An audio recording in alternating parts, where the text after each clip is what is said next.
নমস্কার বন্ধুরা, রমা রান্নাঘরে সকলকে স্বাগত। আজকে দেখুন আমি যে রেসিপিটা করব সেটা হচ্ছে লাল শাক ভাজা। আমি আজকে একটা দারুণভাবে লাল শাক ভাজা করব, অসাধারণ খেতে লাগবে গরম গরম ভাতের সাথে।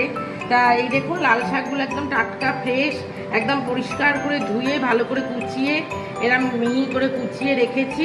এই যে বন্ধুরা, প্রথমে একটু তেল দিয়ে দিলাম, বেশি তেল লাগে না। এবার দেখুন দুটো শুকনো লঙ্কা দিয়ে দিলাম, সামান্য করে একটু কালো জিরে দিয়ে দিলাম ফোড়ন। এইবারে আমি লাল শাকটা দিয়ে দিচ্ছি। একদম সিম্পল রান্না, অথচ খেতে দুর্দান্ত, কোনো ঝামেলা নেই, ঝটপট হয়েও যায় রান্নাটা।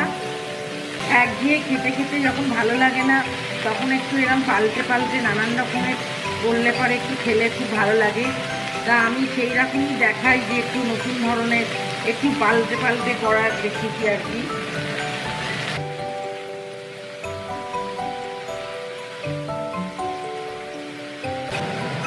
একটু নুন দিয়ে দিলাম, একটু হলুদ দিয়ে দিলাম,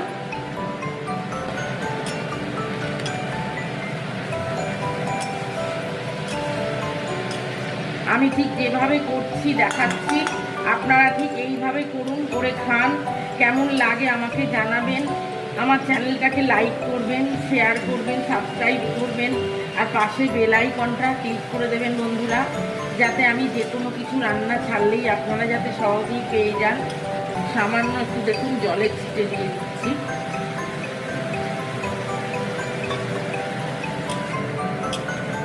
এই যে দেখুন বন্ধুরা, এটা আমার একদম জলটা শুকিয়ে গেছে, পুরো শুকনো শুকনো হয়ে গেছে।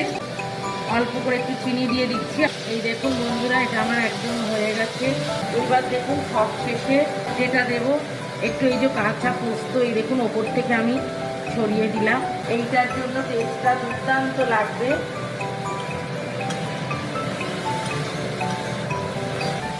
ব্যাস, এটা আমার হয়ে গেছে।